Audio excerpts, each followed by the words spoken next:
welcome to the video, and today we're going to be doing something a bit different from normal, but honestly pretty special, at least to me. We're going to be going over the differences between all of the things that we've previously made on this channel, and I'm going to donate everything to a nearby charity today. So let's go over the basics.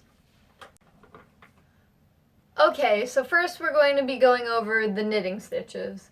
Let's start with simply the garter stitch. Now this one wasn't made on the channel, but it was made to show, like, for the channel, for what it looks like. So here it is up close. You can see the little, it kind of looks like a squiggly line. I don't know exactly how to, like, say it, but basically it creates these horizontal lines in it, and I think it looks pretty nice. Easiest stitch to do, in my opinion, for knitting. Always very cozy. And this one I used a bit smaller thread than I normally do for my other ones, but honestly I think it came out really good. It's the one I did right before this project started, and I've been saving it for now, so we have a better time to donate it. Let's show the one that we made on this channel.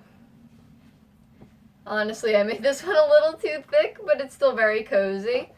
But having larger string, it's much easier to see the lines. It still has the, like, squiggle, it's just more pulled tightly since it's a different material.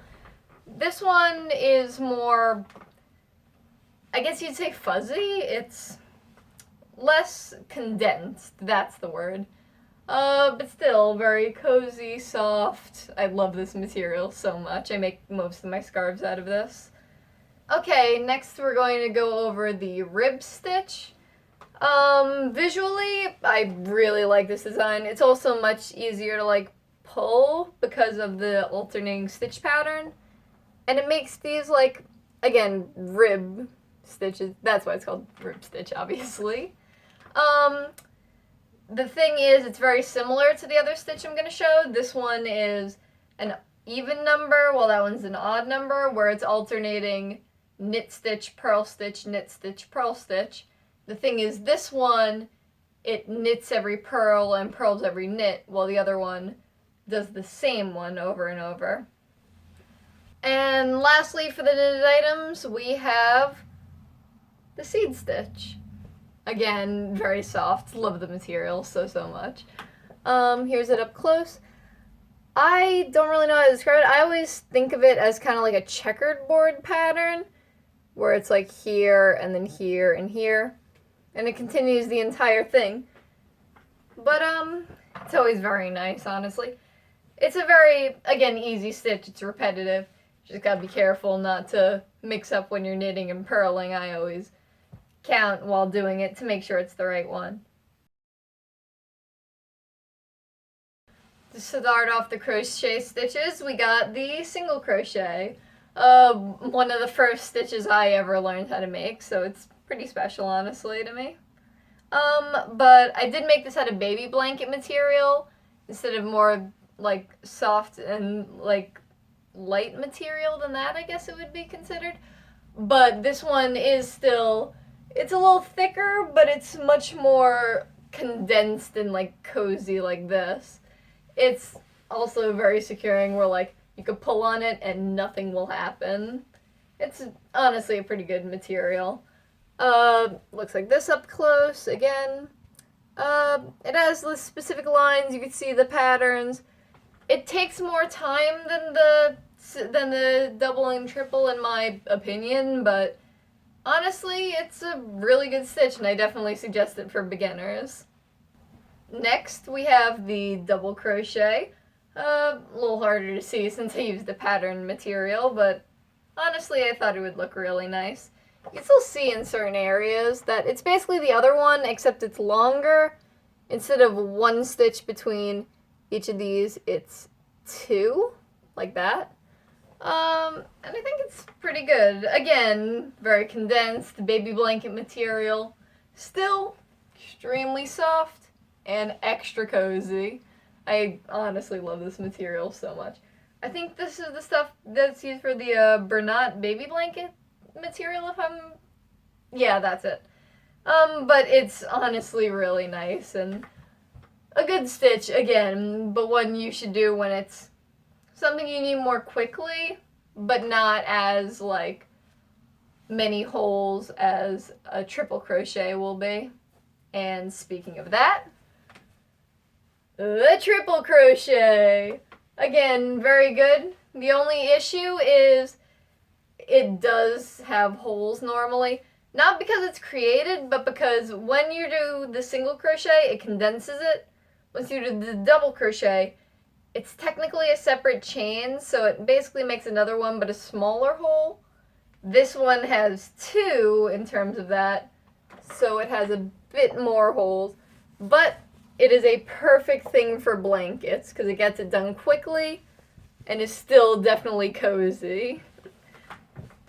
This is actually the first full blanket that I made, other than one that I made with larger material. But this of my knitting projects took me the longest. I think it came out very good in my opinion. I'm very proud of it. Again, I really can't wait for someone to get this. And we got one more to show. And lastly, the sand stitch / moss stitch. From what I heard, it's called both. I think this might be technically considered moss stitch, and sand stitch is alternating colors without it being in one bundle. Again, it's a little more difficult to see with this because colors, but I thought it would look really nice. And it honestly does. I like it. This one, again, is one with certain holes in it. You see these kinds of, again, V-shapes like I described in the video. And it has a couple holes, but again, it's a really quick stitch. Still super cozy. This one of all the scarves in this, I think I made the longest. It's still, like, longer than my arm here. I think that was an accident, but honestly, I think it came out really good. It means you could double put it around your neck, which is nice. It makes it cozy. You could double fold it. Very cozy. But, yeah, very proud of this one, too. Alright, and that's everything that we have.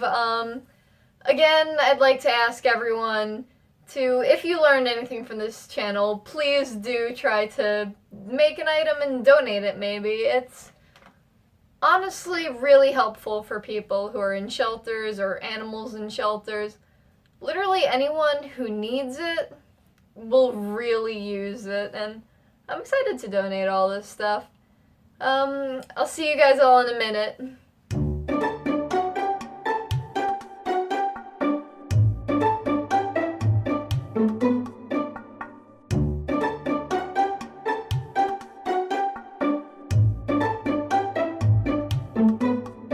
And that was it. It is honestly really interesting to realize that within the last year I've gotten so much better at knitting and crocheting than I had been within honestly all of my middle school and early high school. It's nice to have improved and being able to donate this. It's like all the stuff I learned is being put to good use. I'm honestly very happy with it. I think that this might be the last video for a while.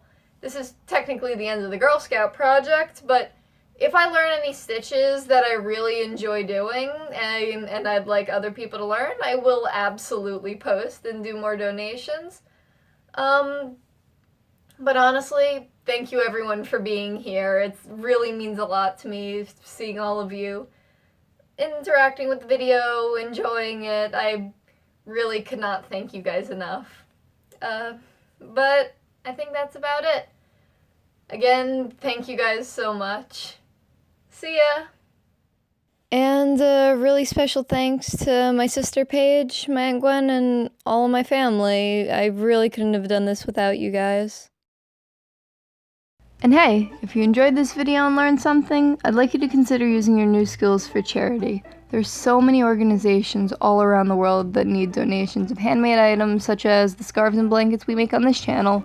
You can find a list of some of these organizations in the PDF in the description, or you can see if your local homeless shelters and animal shelters will take donations.